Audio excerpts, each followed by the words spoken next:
Expectation नहीं था कि बहुत ज्यादा हो, बट जो भी हो हम घर का चीज खा रहे हैं, सुरक्षित चीज खा रहे हैं, सही चीज खा रहे हैं।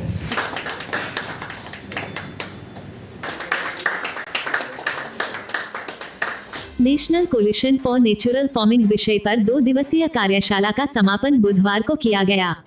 इस 2 दिवसीय कार्यशाला में देश एवं राज्य के जैविक खेती के विशेषज्ञों एवं किसान शामिल हुए।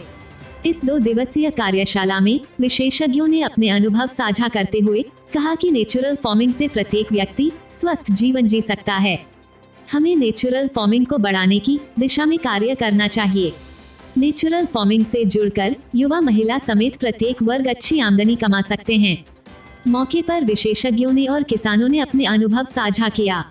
सारे कारण अभी जो आ रहे हैं, जैसे आप देखेंगे कि हाल में कई शोध हुए हैं, एम्स के साथ में भी हुआ, ICMR का भी जो हो रहा था कि पिछले 100 साल में जो है खेती में पोषण घटता जा रहा है, लगातार घट रहा है और कई चीज़ों में लगभग 10 से 20 गुना जो है पोषक तत्वों की कमी आ रही है। जो हमारा रासायनिक खाद और इस तरह की चीज़ों का जो प्रयोग हो रहा है, आज के समय में पंजाब जैसे जो उन्नत राज्य थे जहाँ पर कि इनका ज़्यादा उपयोग था, वहाँ पर भी धीरे धीरे उत्पादन गिरता जा रहा है। तो स्थायी उत्पादन के लिए ज़रूरी है कि हम अपने प्राकृतिक संसाधन जो है इनका पूरा उपयोग करें ताकि पोषण और गुणवत्ता बरकरार रहे। और दूसरी चीज़ क्या है कि यहाँ का जो मानव स्वास्थ्य है, इसके साथ में पशु स्वास्थ्य है और हमारे प्राकृतिक संसाधन ये सुरक्षित रहे।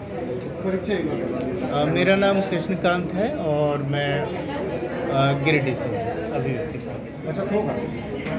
बचत के लिए खेती नेचुरल फार्मिंग जो है वो बचत सोच के नहीं किया जा रहा है, वो स्वास्थ्य का बचत को सोच के किया जा रहा है।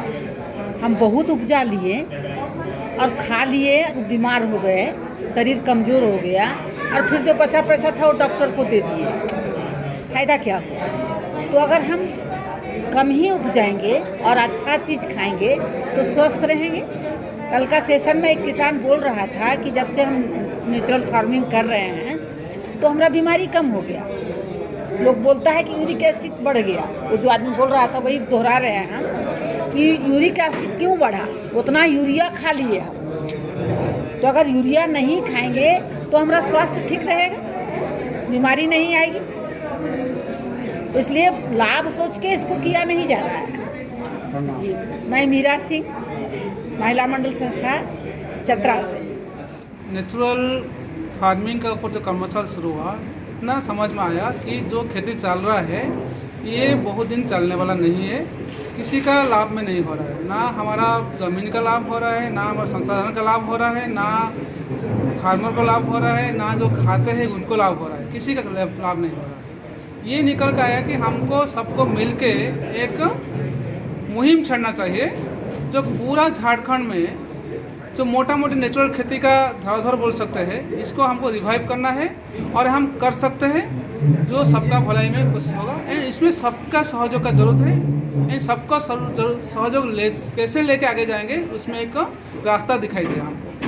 सर, नेचुरल खेती को लेकर प्रधान क्या कुछ कर रही है अभी फिलहाल, और ऐसा मतलब इस जो कार्यशाला मतलब जो वर्कशॉप है इसमें कितने किसान शामिल हुए और कहाँ से किसान हैं?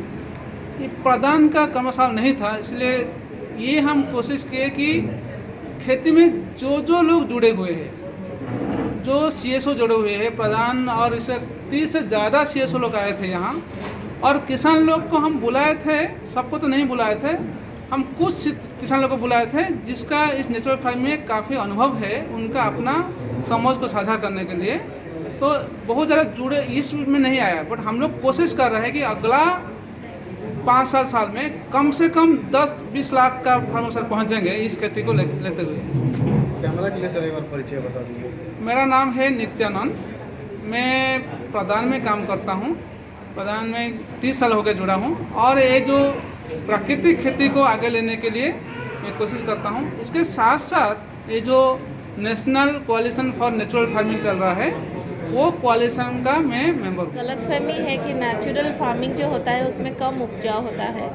ये बहुत सारे स्टडी भी है, बहुत सारे रिसर्च भी है इसमें कि एस्टेब्लिश करने के लिए कि नेचुरल फार्मिंग करने से कम उपजाऊ नहीं होते हैं, और यही समझ हमको अलग अलग स्तर पे बढ़ाना है। दूसरा चीज़ है, भले ही आप ज़्यादा खाएं, जब हम केमिकल वाला फार्मिंग का उपजाऊ खाना खाते हैं उसमें न्यूट्रिएंट वैल्यू जो होते हैं, पोषक तत्व जो होते हैं वो कम हो जाते हैं। एक तो हम खेती जो सॉइल हेल्थ है, जो हमारा मिट्टी का स्वास्थ्य जो होता है उसको ख़त्म करते हैं, और जो तत्व होते हैं, पोषक तत्व होते हैं जो खाना जो उपजाऊ में, वो भी धीरे धीरे कम होते जा रहे हैं। सो नेचुरल फार्मिंग जो होता है उसमें पोषक तत्व धीरे धीरे हमारा अच्छा रहता है। रिसर्च ये बताता है कि पिछले 50 साल में जो पोषक तत्व था, आप चाहे झींगा खाइए, पपीता खाइए, जो भी खाइए, आज की तारीख में उसमें वो पोषक तत्व धीरे धीरे कम है। तो ये रिसर्च ऑर्गेनाइजेशन जैसे बिरसा एग्रीकल्चर यूनिवर्सिटी जैसे हम लोग का टेक्निकल ऑर्गेनाइजेशन है, ये इसको एस्टेब्लिश देखे हैं, रिसर्च किए हैं और बताते हैं।